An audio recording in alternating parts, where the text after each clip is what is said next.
Ni saben lo que vamos a escuchar hoy, es maravilloso porque es de dos orillas.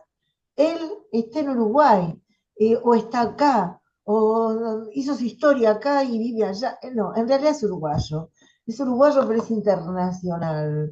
Rogelio, ¿cómo estás, Rogelio? Gracias. Es Hola, un placer poder hablar con vos, de verdad que sí, ¿eh? ¿Todo bien? igualmente para mí, y es lindo esto de ser un poco de cada orilla un poquito, yo ya me considero así también, si bien soy nacido y criado acá en Uruguay, a su vez soy de padre español, No. y entonces tengo como adoptados estos tres países como patrias propias y lo siento como tal, realmente son los tres países que te cuento, España, Uruguay y Argentina, lo siento como mi casa. Y es un placer estar hablando contigo hoy también. Muchas gracias, es un placer, de verdad. Me encantó conocerte después de haber visto esta joyita que no se puede creer, impresionante. No sé si se llega a ver, ahí estamos bien.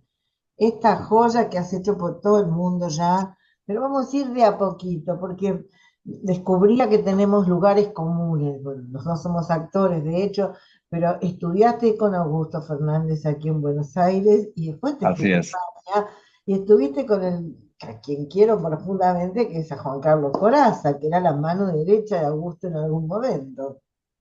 Un gran maestro, cualquiera de los dos, grandes maestros que creo que forman parte un poco del bagaje que yo tengo hoy en día como actor, al cual agradezco muchísimo y siempre veo la hora de poder volver a ver. Obviamente con Augusto pasó que me quedé con las ganas la última vez, yo iba a volver en verano a tomar sus seminarios como lo hacía habitualmente y se nos fue de esa manera tan rápida, sorpresiva y triste, pero bueno, también hay que agradecer el poder haberlo conocido.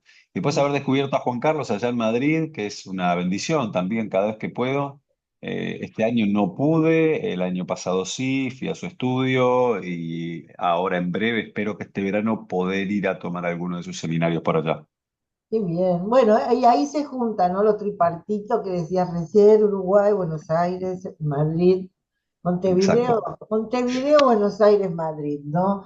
Pero has exacto. estudiado por todos lados, estuviste en Nueva York, de todo. Hiciste de todo y además tenés una carrera interesantísima. Yo te decía el otro día, qué impresionante el trabajo que haces con la voz, un Tom Paine, Dios mío, claro, el hombre es locutor, profesional. Ahí lo pueden buscar, esa voz que tiene para cantidad de comerciales que has hecho y también para tus cuentos, ¿no? Que has incorporado por esos lugares y tenés un sitio propio. Mira qué bien, ¿eh? Pero bueno, felicitaciones, todo este trabajo y todo este Gracias. entrenamiento hace que puedas hacer esta joya. Porque sin todas esas cosas no podría sostener este delirio en el escenario. Tom Paine, basado en nada, así, literal, basado en nada, pero es un de energía, de luz, de viaje, de ocultismo, de desocultar. Yo decía después cuando salimos y estábamos hablando ahí con algunos periodistas amigos y teatreros y actores y actrices, yo decía, es de ocultismo, es metafísico, es impresionante. Y además todo lo que pones. ¿Cuándo empezaste a ser Tom Paine? Y este viajecito con Tom Paine empezó ya por 2017 en su estreno, pero en realidad se Sí, empezó a ensayar en 2016 y te diría que en 2014 yo ya tomé la decisión de que lo iba a hacer. Sin embargo, el texto había llegado mucho antes a mi vida, te diría que allá por el 2005, 2006, yo tomé en ajá. contacto con este texto que me lo pasó una persona que había visto su estreno en Nueva York y me dijo, esta obra es maravillosa, la acabo de ver en su estreno en Nueva York, hay que hacerla y la tenés que hacer vos. Y yo nunca entendí por qué me decía que la tenía que hacer yo, pero también por otro lado, traté de no olvidarme de eso. Él me dio una hoja mal traducida del comienzo, nada más. Y me cautivó, porque el comienzo de esta obra es muy, muy lindo. A mí me hace acordar un poco también a Beckett, que es un autor que me Sí, gustó mucho. es Beckett, tiene mucha pintura de Beckett. ¿Verdad que tiene de Beckett? Sí, Entonces, de algo de repente de Aldi también, qué sé yo, pero de Beckett fue a donde me remitió, me gustó mucho, y entonces yo me la mandé traer esta obra en inglés, Y siempre la tenía ahí, yo me mudé bastantes veces y siempre la dejaba en algún cajoncito de libros arriba, como para no olvidarme que yo tenía esta obra. Allá por 2014-2015 tuve que parar un tiempo por una afección de salud que tuve y dejé de hacer teatro un año. Y ahí yo no hacía otra cosa que pensar en cuál iba a ser el próximo proyecto que iba a hacer. Me ayudaba mucho a seguir adelante. Y entonces dije, es esta obra, que aparte también tenía un tema de dolor incorporado, pero mucho humor. Y yo justo esa época me la había pasado con un cierto dolor de vida, porque tener una afección de salud importante es un dolor de vida. Y por otro lado, me lo había tomado, siempre tenía el humor presente en mi vida. Una cosa que me ayudó mucho a sobrellevar esa situación fue, la verdad, el humor. Por sobre todo, además de ponerme disciplinado y saludable, usaba mucho el humor como hasta como una herramienta vital. Entonces este texto tenía reflexiones existencialistas sobre el dolor, sobre el amor, y tiene un humor constante. Entonces dije, es ahora. El tema es que yo en esa época no tenía como capacidad de producción. Yo era un actor que trabajaba cuando me llamaban. Por tanto, ahí fue un desafío a todo nivel.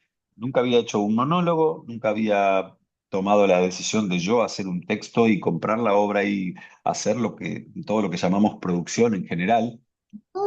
Así que fue un desafío por todos lados, fue una primera vez de muchas cosas y 7 años después acá estamos. O sea, esta obra la frenó la pandemia, yo la hice en el 17, en el 18, en el 19. Cuando la estaba por hacer en el 20, paramos con la pandemia. Eh, Después en el 22 yo ya me enganché con otros proyectos que tenía de antemano, entonces me ganaron los proyectos que tenía en cola y este año fue como que la obra vino sola, es como que yo pensé que ya había terminado su ciclo y la obra vino sola y armamos un nuevo grupo de funciones entre las que se encuentran estas que estamos haciendo en el Teatro del Extranjero, que es la primer casa que nos recibió en Buenos Aires, el Teatro del Extranjero, el teatro del querido Mariano Stolkiner, que a esta altura ya se ha convertido en un amigo, antes era un colega, ahora somos muy buenos amigos, hemos estado en varias partes del mundo juntos, compartiendo teatro y amistad.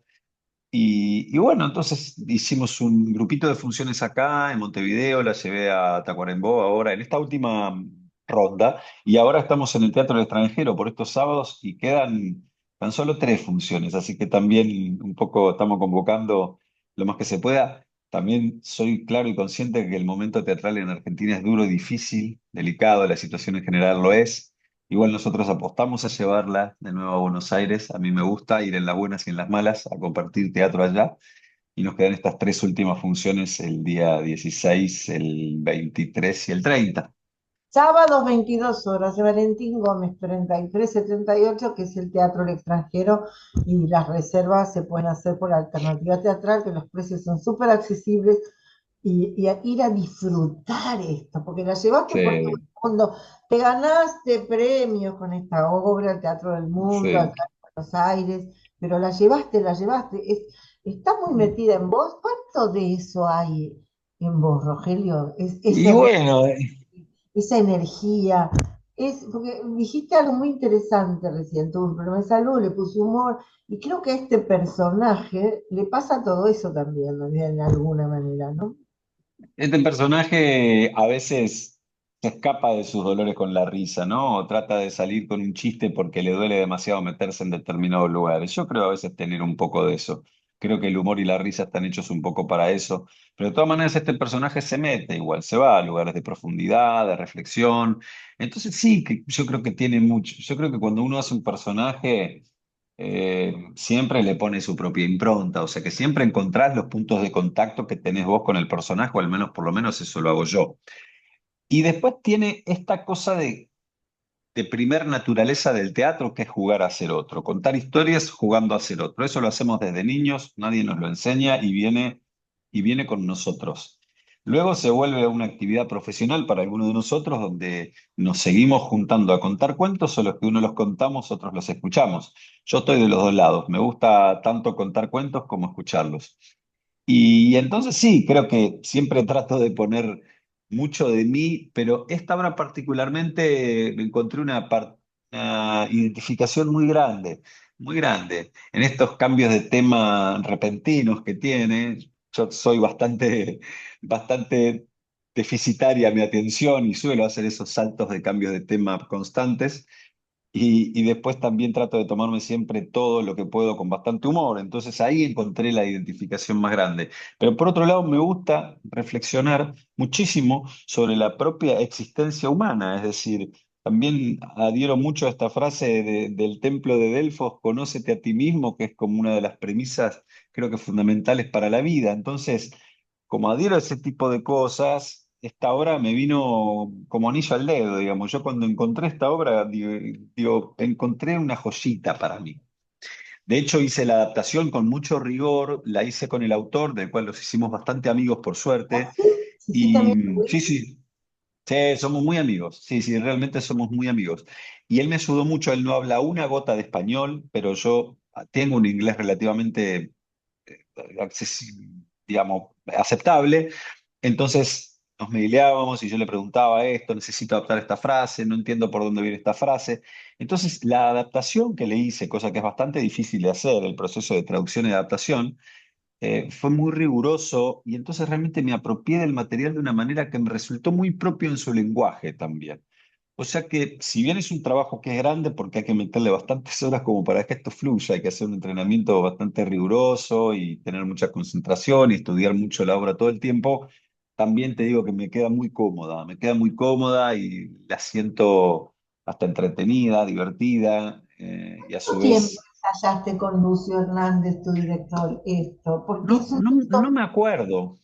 ya pasó tanto tiempo, decís. Sí, no me acuerdo y aparte lo fuimos armando en mi casa. Esto no tuvo una estructura de producción teatral formal. Esto fue un proyecto que salió desde mí, entonces se empezó a gestar en mi casa. Nosotros nos juntábamos en mi casa y te cuento esto que es gracioso. Mi amigo Lucio, que fue el que encaró la dirección, pero lo hicimos como una colaboración, decir, ¿no?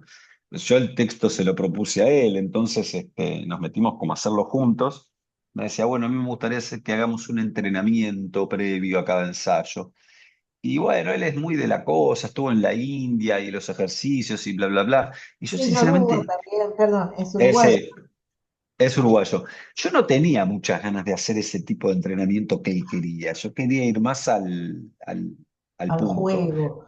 Pero entonces a la vuelta de casa había un club de boxeo y entonces lo llamo un día y le digo, ¿vos querés entrenar antes de ensayar? Sí. Bueno, mira, vamos a hacer una cosa, negro. Ahí está el Palermo Boxing acá a la vuelta. Vamos a las 9 de la mañana, hacemos una clase de boxeo y después venimos a ensayar. Y me dice, yo pensaba en otro tipo de entrenamiento, me dijo Lucio, pero bueno, va. Pero la llevó. Entonces nosotros hacíamos boxeo. Y así como salíamos del boxeo, que el boxeo despierta muchísimo el cuerpo, los reflejos, el ida y vuelta, nos Sí, poníamos a ensayar. Entonces, como esto es texto puro, venía muy bien tener el cuerpo tan despierto para hacer texto puro. La cuestión es que no sé si sirvió para algo o no, pero a nosotros nos hacía muy bien. Y entonces, ¿qué otra cosa hacíamos? Nos contábamos historias. Como esta obra es todo el tiempo, les cuento una historia, quieren que les cuente una historia, la historia del niño, la historia... Entonces nosotros, un poco primero antes de ir al texto, nos contábamos historias. Él me contaba alguna historia de su vida y yo le contaba alguna historia de la mía. Y observábamos qué era lo interesante de contar historias. Y nunca era la actuación, nunca era la actuación, nunca no. era como él me lo decía. Siempre era cuál es la historia. Mirá lo que te voy a contar. Resulta que una vez, pa, pa, pa, pa, pa. Entonces, cuando tuvimos eso un poco aceitado, empezamos a que yo le contaba a él la historia de la perrita de Tom Paine. Cuando empezamos a poder contar esto, empezamos a avanzar un poco. Cuando queríamos acordar teníamos 35 minutos de obra y yo siempre invitaba a alguien a que viniera a casa a escucharla, porque como la obra es hacia el público, Claro, y Will Eno, el autor, me había dado el sano consejo de decir, trata de ensayar con gente. Entonces yo siempre metía gente en casa. Cuando tuvimos unos 35 o 40 minutos, fuimos a la sala del Solís, donde juntamos un grupo de gente, le mostramos 35 o 40 minutos de obra y quedaron fascinados.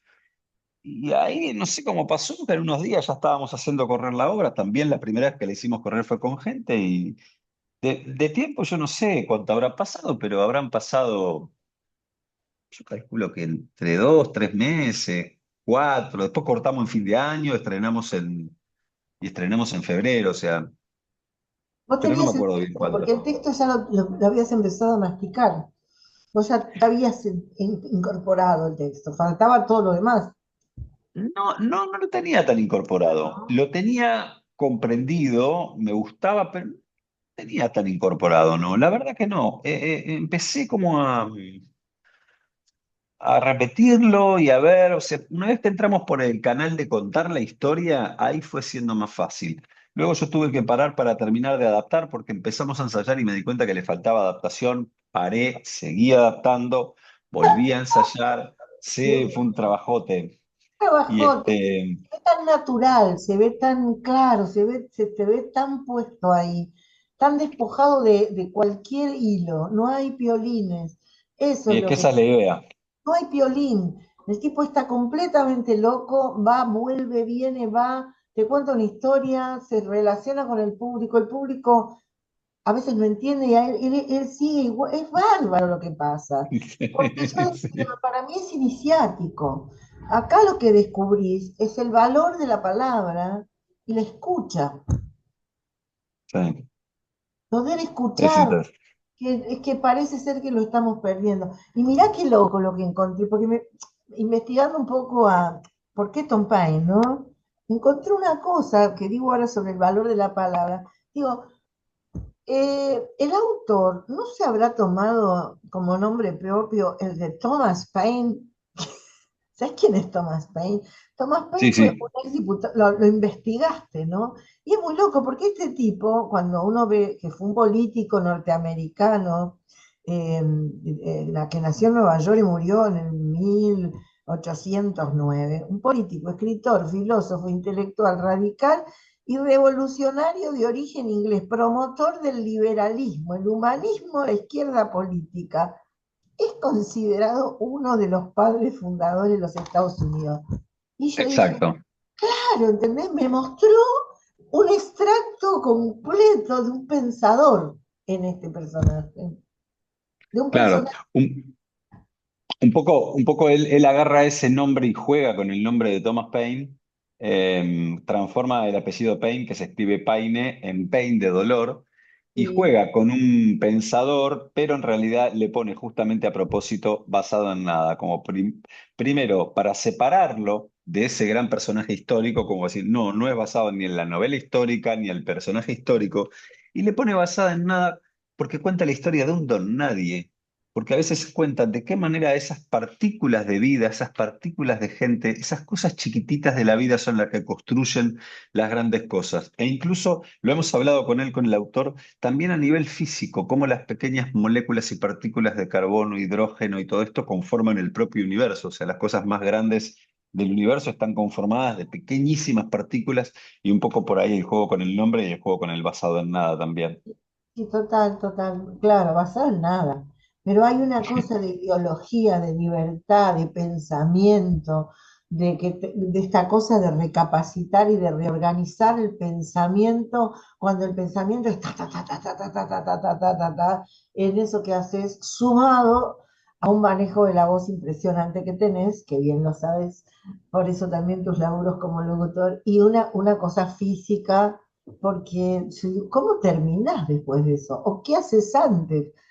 ¿Te haces los boxeos en camarines antes de ir al escenario? Sí, generalmente al principio había una rutina más establecida, más disciplinada, y ahora es simplemente un poco ponerse al servicio de la obra. Es decir, si ese día justo yo tuve una buena actividad física, bueno, relajar un poco el cuerpo y ver que esté todo disponible. Si es un día en el que estuve muy quieto, bueno, sí, hay que hacer un calentamiento, ver que todas las articulaciones, todo el cuerpo esté, poner el cuerpo disponible, ¿no? Es decir, si el Eso, cuerpo ya está prendido fuego, es bajar un poco las revoluciones y calmar. Si el cuerpo está un poco dormido ese día, es activarlo y tener el cuerpo que esté bien disponible como una herramienta para eso que va a pasar o como un instrumento para eso que va a pasar.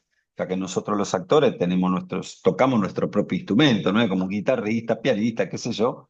Pero así como estos instrumentistas limpian, cuidan y afinan el instrumento, uno tiene que tener su propio instrumento afinado para al momento de salir al escenario entender y saber que ese cuerpo está disponible y que va a estar al servicio del juego y que no se va a lesionar, digamos, y que no va a estar bloqueado, tenso, trancado, lo que sea, pero sí, siempre hago algunos ejercicios, algunos saltos, algún baile, este calentamiento de boxeo que hacíamos, siempre hay un poquito de todo.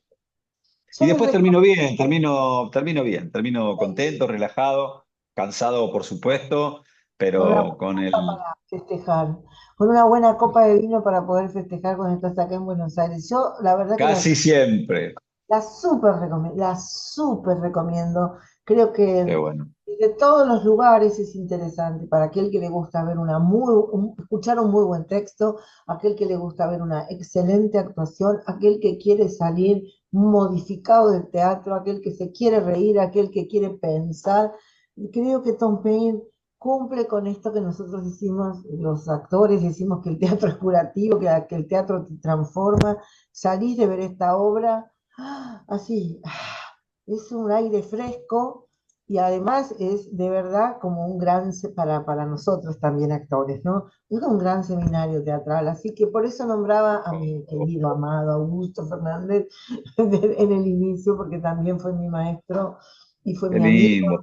a quien a mí hasta último momento pude estar con él casi, Oh, que para mí soy muy amiga de su hija y he trabajado mucho con ellos, así que, ¿entendés?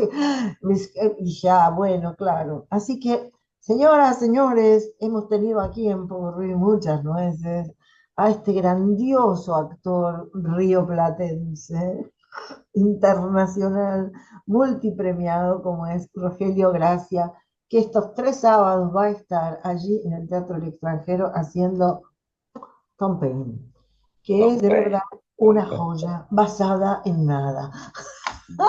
Es así. Te cruzas por la calle Bueno, con alguno de tus amigos que viven acá en Buenos Aires o te cruzas con un saludo amigo que te dice, ay, yo este fin de semana justo voy a ver a Buenos Aires, me tomo el buque y voy para allá.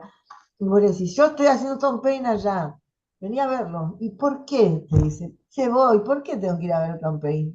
¿Por qué hay que ver Tom Paine, Rogelio? porque yo creo que siempre hacen estas preguntas y es muy lindo siempre buscar una respuesta nueva. ¿Por qué hay que ir al teatro? Primero hay que ir al teatro porque hace bien. Sí, es Y hay que ir a ver Tom Paine como hay que ir a ver cualquier buena y linda obra de teatro que haya por ahí. ¿qué me Esta da en Tom Paine? particular ¿Qué va a dar es Tom como Paine? es como hablar bien del hijo de uno, ¿viste? Uno se siente un poco ridículo a veces diciendo, ¿por qué hay que ir a ver mi obra? Y porque es genial, mi nene es divino. Mi nene es divino.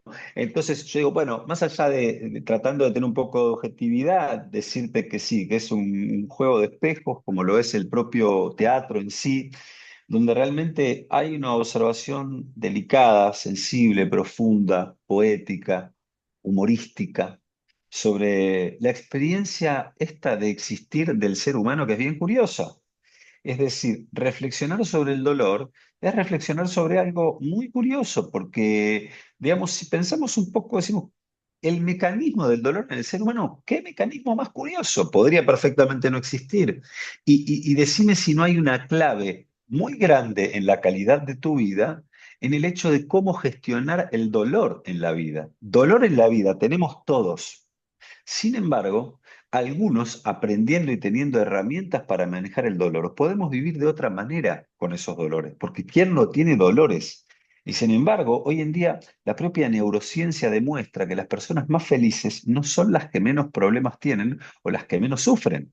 Exacto. Entonces, hay un tema en el manejo del dolor y dentro del manejo del dolor está la reflexión sobre el dolor, es uno de los puntos. Entonces, acá hay un tema reflexivo grande sobre el dolor y también hay un tema relacionado con el amor, es decir, relacionar el dolor con el dolor de niño con el amor adulto, pero a su vez una reflexión bastante profunda sobre el amor también. Entonces, si a eso le agregamos que realmente hay mucho humor dentro de eso, que yo creo que siempre el humor se necesita, más allá de que es divertido reírse, el humor es necesario. El humor sí que es sanador como pocas cosas, realmente. Entonces, ahí, teniendo una reflexión eh, activa, rigurosa, profunda y poética sobre el dolor y riéndose de él, yo creo que podemos ser una persona un poquito mejor al salir. Así como cualquier cosa que uno aprende sobre el dolor, que diga, sea con un psicólogo, sea con un biodecodificador o hasta con un ibuprofeno, las cosas que ayudan con el dolor siempre hacen bien. Y reírse un poco y reflexionar dentro de una obra de teatro, que es un texto, creo yo, bastante superior, bastante elevado. Este texto fue finalista del premio Pulitzer cuando Will Lennon lo escribió. Yo creo que, bueno, que es una experiencia que hace bien, que es linda, hace bien. Y si no te gusta, no importa, porque si no te gusta, los temas de gusto están bien. Digamos, la incomodidad que te puede provocar esta obra es buena, es una incomodidad buena. El rechazo que te puede generar esta obra es un rechazo que al día siguiente te va a hacer pensar. Entonces, yo siempre digo una cosa, que esto, ya te digo, es como hablar del hijo de uno y a veces me pone un poco incómodo, pero yo te puedo invitar a comer a casa y la comida puede no gustarte, pero lo que te puedo asegurar es que los ingredientes son buenos y está bien hecha. Y los Y hice esta obra, con ejemplo, amor. exacto, esta obra tiene buenos ingredientes, está hecha con rigor, respeto y mucho amor y dedicación, entonces, bueno, nada, es una, creo yo, una linda obra de teatro. Señoras y señoras, tienen que ir a ver a Tom Penny. Por todo lo que él dijo, pero apoyo completamente todo lo que dijiste. Sí, Bueno, es y eso. muchas gracias, sabemos que en Desafío un este momento... codificador. No, por favor, gracias a vos. De verdad ha sido un placer. Tenía muchas ganas de escucharte a vos, a Rogelio, que me hablaras de Tom Penny, porque vi tu trabajo magistral y me quedé con ganas de poder charlar con vos el otro día. Había mucha gente, la gente estaba alucinada, todo el mundo quería estar con vos brindando. Y dije, sí, no quiero que dejar un minuto. Tom Penny, los sábados a las 22 horas, ahí en el extranjero, en el hermoso extranjero. Tienen que ir a verlo, reserven las entradas con anticipación porque esto se agota y además quedan solo 3 funciones, así que no pueden perder tiempo. Valentín Gómez, 3378, Valentín Gómez y Gallo, Teatro El Extranjero, Tom Paine, con este grosísimo, talentosísimo actor rioplatense. Muchas Muchísimas gracias. gracias, espero que el sillón haya sido cómodo y Sí. gracias por estar un poco a Luis muchas veces. Así decirlo. Gracias a vos y nos charlamos cuando quieras y nos vemos cuando quieras. Tirate por el teatro si querés, seguimos la charleta, es interesantísimo también charlar con vos y gracias por darnos la difusión que es tan necesaria en el teatro, así que agradecido yo también mucho de hablar contigo. Gracias por poner todo el esfuerzo, sabiendo cómo está la situación en este momento en el país con el teatro, de tomarte el placer, el tiempo y el amor de venir a Mm. traernos semejante obra. Bravo. Gracias. Arriba. No, Gracias.